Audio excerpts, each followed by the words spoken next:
कुर्बानी के लिए जानवर खरीदा था, लेकिन बकरा ईद से पहले जानवर मर गया या खो गया या फिर चोरी हो गया, तो इस सूरत में दूसरा जानवर खरीदना ज़रूरी है या नहीं, जानेंगे इस वीडियो में। तो चलिए वीडियो शुरू करते हैं। बिस्मिल्लाहिर्रहमानिर्रहीम। अगर ईद से पहले जानवर खो गया, मर गया या चोरी हो गया और वो उस शख्स का जानवर था जिस पर कुर्बानी वाजिब थी, तो उस शख्स के लिए दूसरा जानवर खरीद कर कुर्बानी करना ज़रूरी होगा।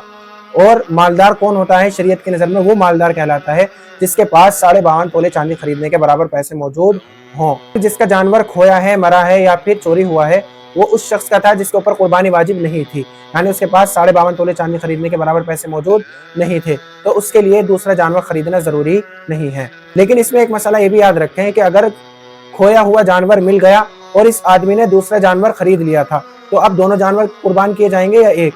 तो जवाबन अर्ज़ है कि अगर मालदार आदमी है तो उसके लिए एक जानवर की कुर्बानी करना काफ़ी हो जाएगा, और दोनों कुर्बानी कर दें तो बहुत अच्छी बात है। लेकिन अगर वो आदमी गरीब है, यानी उसके पास 52.5 तोले चांदी खरीदने के पैसे नहीं हैं, और उसने अपना जानवर खोने के बाद दूसरा जानवर खरीद लिया, नीयत से खरीदा कि मैं इसकी कुर्बानी करूंगा, तो फिर उसके बाद उसका पुराना जानवर मिल गया, तो ऐसी सूरत में उसके लिए दोनों जानवर की कुर्बानी करना ज़रूरी होगा।